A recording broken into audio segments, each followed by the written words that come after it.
नमस्कार विद्यार्थी मित्रांनो, लक्ष सरकारी नोकरी या एज्युकेशनल चॅनलवर आपले पुन्हा एकदा स्वागत.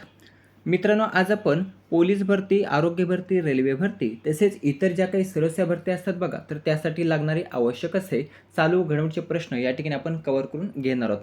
प्रश्न सर्व IMPS आहेत. एक्स्ट्रा माहिती देखील आपण या ठिकाणी कव्हर केलेली आहे, जी येणाऱ्या भरतीसाठी उपयुक्त असणार आहे. व्हिडिओ शेवटपर्यंत नक्की पाहायचा आहे. आजचा आपला भाग असणार आहे 436वा. या भागामध्ये आपण 15 जानेवारी 2026 या दिवसातील काही महत्त्वाचे चालू घडामोडीचे प्रश्न या ठिकाणी कव्हर करून घेणार आहोत. प्रश्न सर्व IMPS आहेत. व्हिडिओ शेवटपर्यंत नक्की पाहायचा आहे. याचा PDF हा टेलिग्रामवर अपलोड केला जाईल, त्या ठिकाणी तुम्ही तो पाहू शकता. पहिला प्रश्न आहे, हेनले पासपोर्ट इंडेक्स 2026 मध्ये भारत हा कितव्या स्थानावर आहे? प्रश्न महत्त्वाचा आहे, स्टार मार्क करून ठेवायचा आहे, विचारला जातो प्रश्न. तर हेनले पासपोर्ट इंडेक्स 2026 हा नुकताच जारी करण्यात आलेला आहे आणि या इंडेक्स 2026 नुसार भारत हा पर्याय ब 80व्या स्थानावर आहे. कितव्या स्थानावर आहे? 80व्या स्थानावर आहे. गेल्या वर्षी म्हणजेच 2025 मध्ये भारत हा 85व्या स्थानावर होता. कितव्या? 85व्या स्थानावर होता. त्याने आता चांगली कामगिरी करत भारत हा 80व्या स्थानावर आलेला आहे. किती? 80व्या स्थानावर. लक्षात असू द्या. भारतासाठी विजामुक्त देश किती असणार आहे? तर सुमारे 25 देश. किती? सुमारे 25 देश हे भारतासाठी विजामुक्त देश असणार आहेत. हे झालं भारत. भारत कितव्या स्थानावर आहे? 80व्या स्थानावर आहे. गेल्या वर्षी 85व्या स्थानावर होतं. जर विचारलं हेनले पासपोर्ट इंडेक्स 2026 नुसार पहिल्या क्रमांकाचा देश कोणता किंवा जगातील सर्वात शक्तिशाली पासपोर्ट हा कोणत्या देशाचा आहे? तर लक्षात असू द्या, सिंगापूर. सिंगापूरचा पासपोर्ट हा जगामध्ये सर्वात शक्तिशाली पासपोर्ट ठरलेला आहे. कोणत्या इंडेक्सनुसार? तर हेनले पासपोर्ट इंडेक्सनुसार. विजामुक्त देश किती असणार आहेत? 192 एवढे विजामुक्त देश असणार आहेत. दुसऱ्या क्रमांकावर येतो जपान, त्यानंतर दक्षिण कोरिया, तिसऱ्या क्रमांकावर येतं डेन्मार्क, चौथ्या क्रमांकावर येते जर्मनी. हे झाले सर्वात शक्तिशाली पासपोर्ट जे जगातील आहेत. आणि जर सर्वात कमकुवत पासपोर्ट जर आपण पाहिले तर त्यामध्ये येतं अफगाणिस्तान. कोणतं? अफगाणिस्तान. त्यानंतर येतं सिरिया, इराक, पाकिस्तान, सोमालिया. हे शेवटचे 4 महत्त्वाचे देश आहेत बघायचे, ज्यांचा पासपोर्ट हा सर्वात कमकुवत आहे. भारत कितव्या स्थानावर आहे? 80व्या स्थानावर आहे. सर्वात शक्तिशाली पासपोर्ट हा सिंगापूर देशाचा आहे. कोणत्या देशाचा आहे? सिंगापूर देशाचा आहे.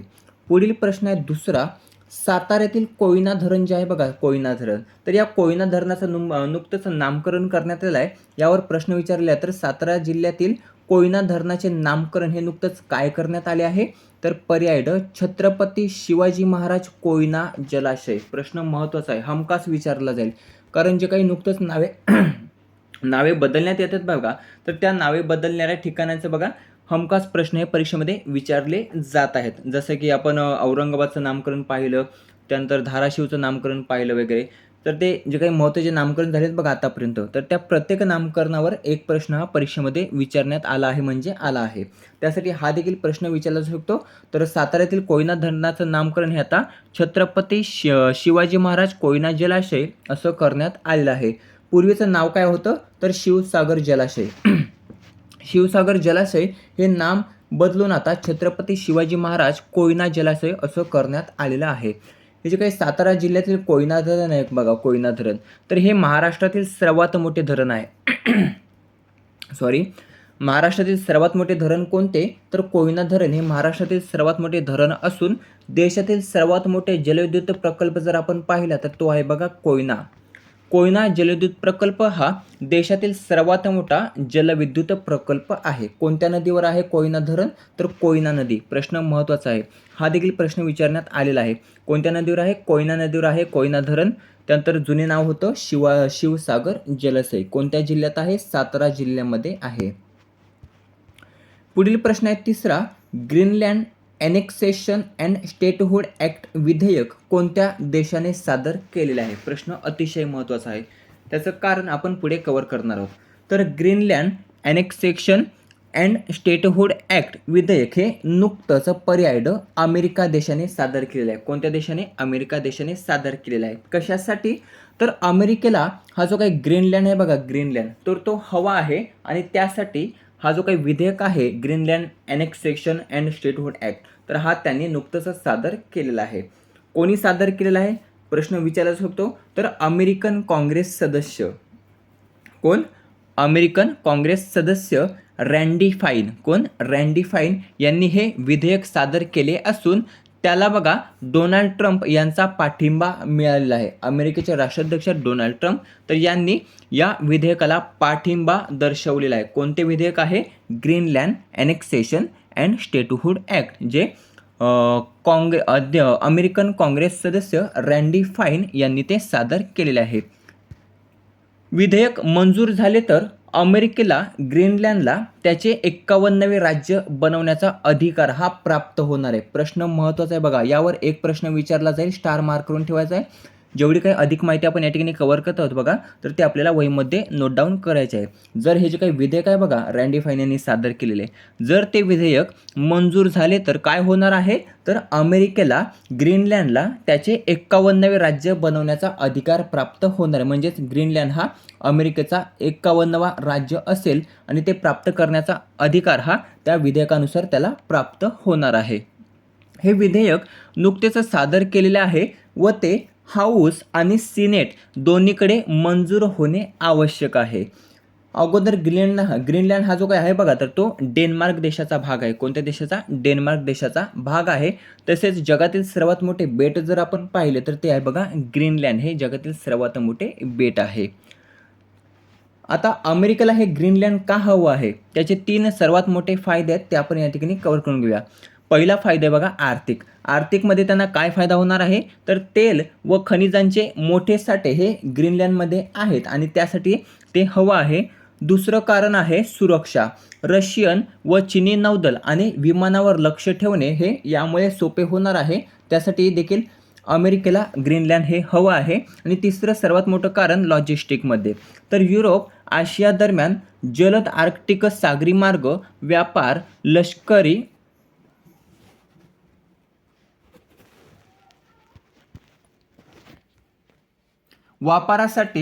व्यापारासाठी हे उपयुक्त ठरणार आहे. आणि हे ते काही 3 महत्त्वाचे फायदे आहेत बघा, तर त्या 3 महत्त्वाच्या फायद्यांसाठी अमेरिकेला हे ग्रीनलँड हवं आहे. प्रश्न अतिशय महत्त्वाचा आहे. काही दिवसांपूर्वी व्हेनेझुएलाचे जे काही राष्ट्राध्यक्ष आहेत बघा निकोलस मादुरो, तर यांना देखील त्यांनी अटक केलेली आहे. कोणी? तर अमेरिका देशाने. पुढील प्रश्न आहे 4था.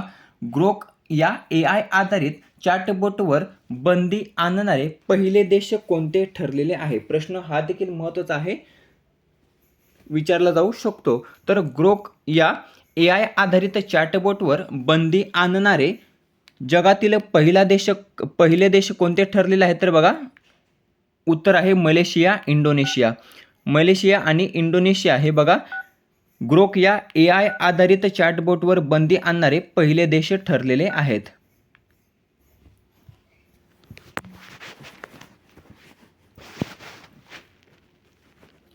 मलेशिया आणि इंडोनेशिया. त्याचं कारण देखील आपण या ठिकाणी कव्हर करून घेणार आहोत. कारण जर आपण पाहिलं तर या चॅटबोटचा वापर करून अश्लील सामग्री आणि संमतीविना डीपफेक प्रतिमा तयार केल्या जात असल्याने या दोन्ही देशांनी हे पाऊल उचललेले आहे. काय आहे यामागचं कारण? तर बघा या चॅटबोटचा वापर करून अश्लील सामग्री आणि संमतीविना डीपफेक प्रतिमा तयार केल्या जात असल्याने या मलेशिया आणि इंडोनेशिया या 2 देशांनी ग्रोक या AI आधारित चॅटबोटवर नुकतंच बंदी आणलेली आहे. आणि बंदी आणणारे हे पहिलेच देश ठरलेले आहे.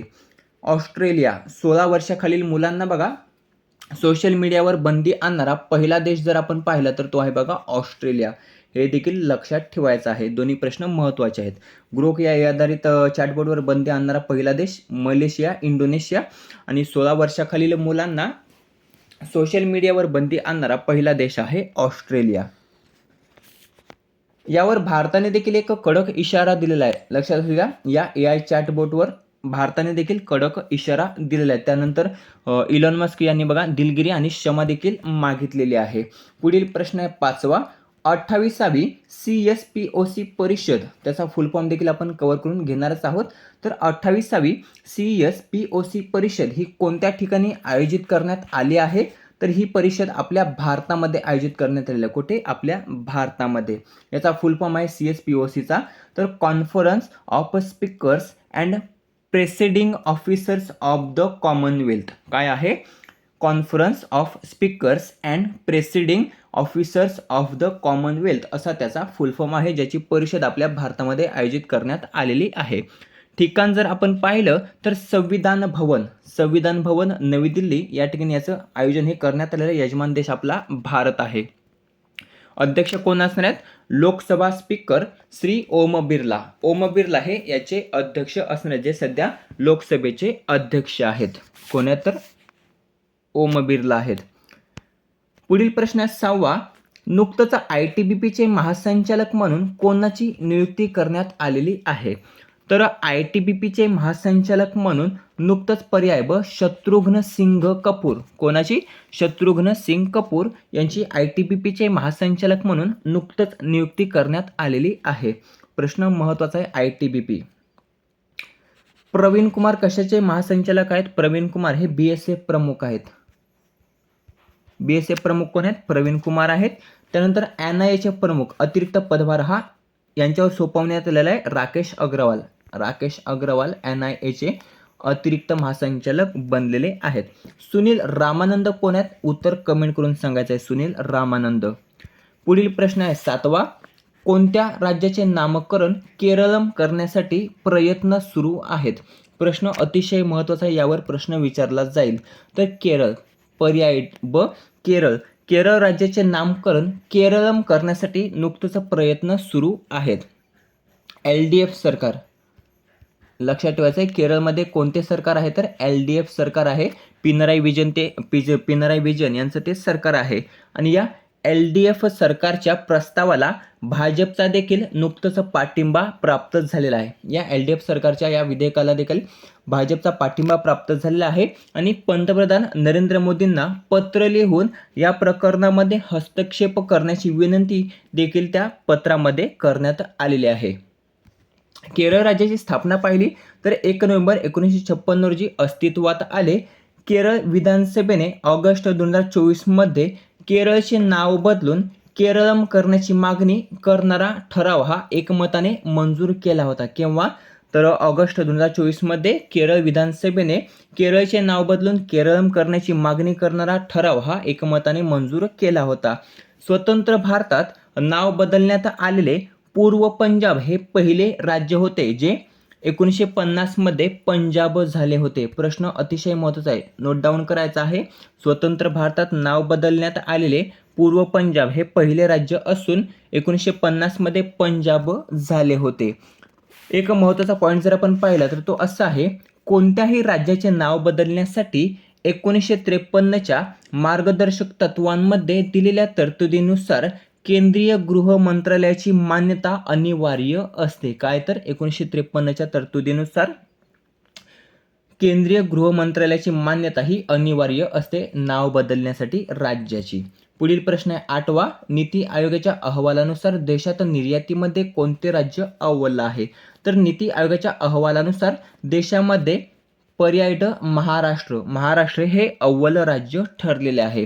राज्यातून 5.63 लाख कोटींची निर्यात होते. किती? 5.63 लाख कोटींची निर्यात ही एकल्या आपल्या महाराष्ट्रामधून होते. सर्वाधिक निर्यात ही अमेरिका देशाला होते. कोणत्या देशाला? तर अमेरिका देशाला होते 20.9 लाख कोटी एवढी. UAE देशाला 10.22, त्यानंतर हाँगकाँग देशाला 5.23 आणि बेल्जियम देशाला 3.36. प्रश्न अतिशय महत्त्वाचा आहे. हा अहवाल कोणाचा आहे?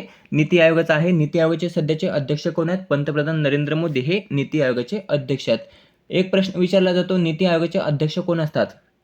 तर पंतप्रधान हे नीती आयोगाचे अध्यक्ष असतात. सध्या कोण आहेत? नरेंद्र मोदी आहेत. सुमन बेरी हे उपाध्यक्ष आहेत. स्थापना केव्हा झाली होती? 1 जानेवारी 2015 साली नीती आयोगाची स्थापना ही झाली होती. हे झाले माहितीसोबत करंट अफेअर्स. आता घेऊया रिव्हिजन.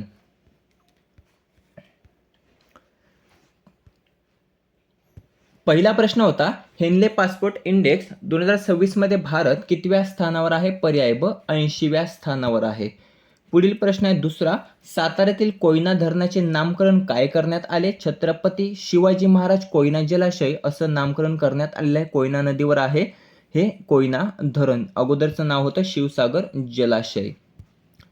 पुढील प्रश्न आहे, ग्रीनलँड ॲनेक्सेशन अँड स्टेटहुड ॲक्ट विधेयक कोणत्या देशाने सादर केलेले आहे? पर्याय ड अमेरिका देशाने ते सादर केलेले आहे. पुढील प्रश्न आहे, ग्रोक या AI आधारित चॅटबॉटवर बंदी आणणारे पहिले देश कोणते ठरलेले आहे? मलेशिया, इंडोनेशिया हे 2 देश ठरलेले आहेत पहिले ज्यांनी ग्रोक या AI आधारित चॅटबॉटवर बंदी आणली आहे. पुढील प्रश्न आहे 5वा, 28वी CSPOC परिषद कोणत्या ठिकाणी आयोजित करण्यात आली आहे? तर पर्याय अ, आपल्या भारतामध्ये CSPOC परिषद ही आयोजित करण्यात आलेली आहे नवी दिल्ली या ठिकाणी. ITBPचे महासंचालक म्हणून कोणाची नियुक्ती करण्यात आली? तर पर्याय ब, शत्रुघ्न सिंग कपूर यांची ITBPचे महासंचालक म्हणून नियुक्ती करण्यात आलेली आहे. कोणत्या राज्याचे नामकरण केरळम करण्यासाठी प्रयत्न हे सुरू आहेत? तर पर्याय ब, केरळ राज्याचे नामकरण केरळम करण्यासाठी प्रयत्न हे सुरू आहेत. प्रश्न क्रमांक 8वा, नीती आयोगाच्या अहवालानुसार देशात निर्यातीमध्ये कोणते राज्य अव्वल ठरलेले आहे? तर पर्याय ड, आपला महाराष्ट्र हे बघा नीती आयोगाच्या अहवालानुसार देशात निर्यातीमध्ये अव्वल राज्य ठरलेले आहे. मित्रांनो, अशा प्रकारे महत्त्वाचे 8 चालू घडामोडीचे प्रश्न या ठिकाणी आपण कव्हर केलेले आहेत जे येणाऱ्या भरतीसाठी उपयुक्त असे आहेत. व्हिडिओ कसा वाटला कमेंट करून नक्कीच सांगायचा आहे. व्हिडिओ आवडला असेल तर मित्रांसोबत जास्तीत जास्त शेअर करायचा आहे. याचा PDF हा टेलिग्रामवर अपलोड केला जाईल, त्या ठिकाणी तुम्ही तो पाहू शकता. भेटूया पुढील भागामध्ये. धन्यवाद.